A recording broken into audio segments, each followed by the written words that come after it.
Welcome to Important Updates, your trusted source for breaking headlines, global insights, and sharp analysis from around the world. If you are new here, do not forget to hit that subscribe button so that you never miss an update. I'm sure you've heard the news.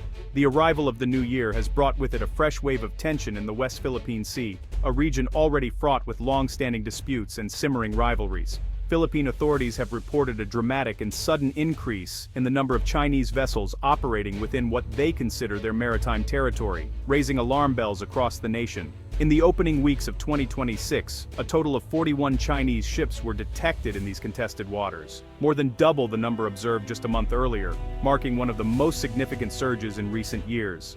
This unprecedented surge has sparked urgent questions in Manila about China's true intentions and its increasingly assertive posture in these highly contested waters, fueling both public concern and political debate.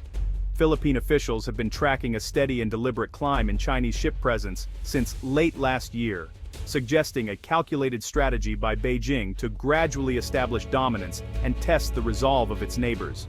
The government is now monitoring the situation with heightened vigilance, recognizing that this growing presence directly challenges the nation's maritime security, economic interests, and sovereign rights over its exclusive economic zone. The timing of this escalation, coming amid already heightened regional tensions and ongoing diplomatic disputes, makes the environment even more volatile and unpredictable, increasing the risk of accidental clashes or miscalculations. Manila now faces the difficult and delicate task of crafting a response to this growing Chinese presence, one that asserts its rights and protects its interests, yet avoids provoking a larger confrontation that could spiral out of control. As the world watches closely, the Philippines must navigate this complex and evolving security challenge, one with implications that reach far beyond its own shores, potentially shaping the future of regional stability and international maritime law. The 41 Chinese vessels detected in the West Philippine Sea were not just a random collection, but a carefully chosen and strategic mix designed to maximize China's influence and presence in these contested waters. The fleet included powerful warships from the PLA Navy, imposing China Coast Guard vessels, and a large contingent of fishing boats widely believed to be part of the maritime militia, civilians trained and organized to support state objectives at sea. This layered force structure allows China to project power in multiple ways, ranging from overt military threats with their navy to more ambiguous and deniable actions by the militia, who often operate under the guise of ordinary fishermen. These ships were not scattered randomly but were concentrated near key maritime features: Scarborough Shoal, St. Thomas Shoal, Escoda Shoal, and Pagasa Island, areas that are both strategically important and hotly contested. The deliberate placement of these vessels points to a highly coordinated strategy. PLA Navy ships provide a strong military backbone. Coast Guard vessels enforce China's claims and maintain a visible presence, while swarms of militia boats are used to intimidate, disrupt, and overwhelm any opposition. This multi-layered approach creates a complex security environment, making it extremely difficult for the Philippines to respond without risking a dangerous escalation or international incident. Any action taken against these militia boats could easily be portrayed by China as an attack on innocent civilians, while any direct confrontation with the Coast Guard could quickly draw in the heavily armed PLA Navy, raising the stakes even further. This calculated ambiguity is a hallmark of China's so-called gray zone tactics, deliberately operating below the threshold of open conflict, but still achieving strategic goals through intimidation, coercion, and persistent pressure. The presence of this mixed and coordinated fleet sends a clear message. Beijing is determined to solidify and expand its control over the West Philippine Sea, regardless of international criticism or local resistance. For the Philippines, this presents not just a military or diplomatic issue, but a complex and persistent challenge that affects national security, the livelihoods of local fishermen, and the broader stability of the region. Chinese vessels have become more confrontational, according to Philippine military officials. Rear Admiral Roy Vincent Trinidad notes a shift from passive shadowing to direct dangerous maneuvers, sometimes coming perilously close to Philippine and Allied ships. These actions include the use of water cannons and blocking maneuvers against Philippine supply boats, escalating risks in the area. The new tactics disrupt Filipino fishing communities and create a climate of fear on the water. This shift marks a fundamental change in regional dynamics, increasing pressure on the Philippines and its allies to respond firmly but carefully.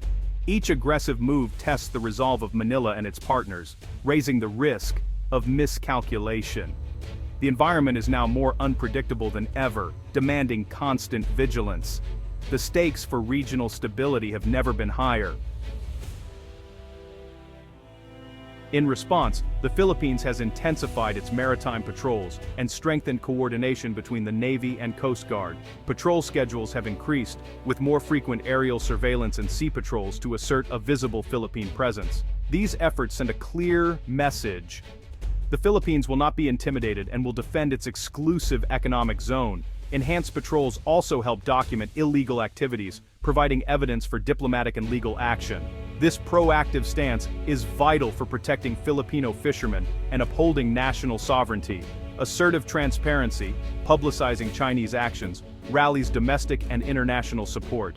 The Philippines is determined to defend its maritime heritage through peaceful but resolute means. The West Philippine Sea dispute is shaped by a landmark 2016 ruling from the Permanent Court of Arbitration in The Hague. The tribunal declared China's expansive claims, marked by the 9-dash line, had no basis in international law and affirmed the Philippines' exclusive economic zone. Despite the ruling's binding nature, China has refused to recognize or comply, insisting on its own claims. This defiance undermines the rules-based international order and fuels regional tension. The Philippine government officially designates these waters as the West Philippine Sea, reinforcing its legal and diplomatic position.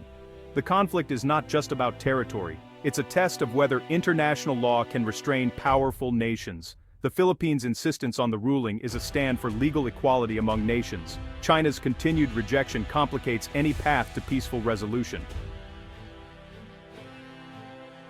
The West Philippine Sea is a vital maritime zone located to the west of Luzon, encompassing the Kalayaan Island Group and the Scarborough Shoal. This vast expanse of water is not just a geographic feature, it is a region of immense strategic, economic, and environmental significance for the Philippines and the entire region.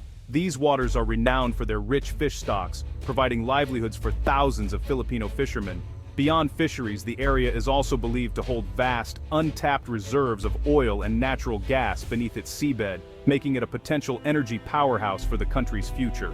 Pag-asa Island, the largest Philippine-held feature in the area, is home to a small but resilient civilian community and a strategic military outpost. The presence of both civilians and military personnel underscores the island's importance in asserting Philippine sovereignty and supporting daily life in this remote region. Scarborough Shoal, once a traditional and bountiful fishing ground for generations of Filipinos, has been under Chinese control since 2012. This shift has severely impacted the livelihoods of local fishermen who now face restrictions and uncertainty in waters they have relied on for decades. The West Philippine Sea is also a major shipping artery.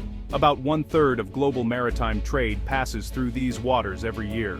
The safe passage of goods, fuel, and resources is critical not only for the Philippines, but for economies around the world. For the Philippines, the sea is a crucial source of food, jobs, and potential energy. Its resources are central to the nation's economic development, food security, and long-term prosperity, making its protection and sustainable use a top priority. Control and stewardship of these waters is a core national priority, involving the Navy, Coast Guard, and government agencies working together to safeguard Philippine interests.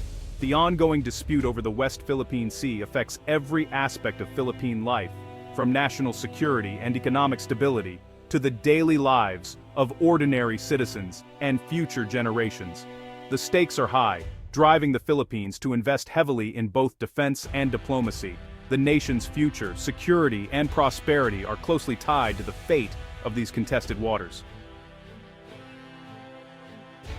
The growing Chinese presence is destabilizing Southeast Asia, raising the risk of conflict in a vital maritime crossroads. The West Philippine Sea is crucial not just for the Philippines, but for global trade and regional security. Frequent close encounters between Chinese-Philippine allied sudlaw, Indo-Bro-Bidzabraw, Inaud and Nani Aniyan Versiltin Singram, the Awi Berfrank of accidents and escalation.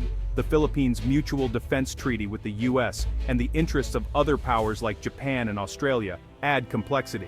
In response, the US and allies have increased naval patrols and joint drills, aiming to deter further Chinese assertiveness. However, this militarization also heightens tensions, creating a cycle of action and reaction. The dispute tests the effectiveness of regional diplomacy and institutions like ASEAN. Finding a peaceful, law-based solution is essential, but increasingly difficult as China doubles down. The West Philippine Sea dispute is not just a regional issue, it's a global one. At stake is whether international law or raw power will govern the world's oceans. Freedom of navigation, a cornerstone of global trade, is directly threatened. Disruption here would send shockwaves through the global economy, affecting supply chains and prices worldwide. The dispute is also a flashpoint in US-China strategic competition, with both sides conducting military patrols and exercises. The risk of direct confrontation, however small, has global implications. The world has a collective interest in keeping these waters open, stable, and governed by law. The outcome will shape the future of international order and economic stability. As 2026 unfolds, the West Philippine Sea remains a flashpoint of uncertainty and risk. Chinese vessels show no sign of retreat, and the Philippines stands firm, strengthening patrols and alliances. This creates a dangerous stalemate where a single incident could spark wider conflict. A peaceful resolution demands renewed diplomatic efforts and open channels, even as China rejects the 2016 ruling. ASEAN and the international community must push for a binding code of conduct and uphold international law. Unified support for the rules-based order can pressure China to moderate its actions. The Philippines must balance defending its sovereignty with avoiding open conflict. The choices made now will determine whether the West Philippine Sea becomes a zone of conflict or a model for peaceful cooperation.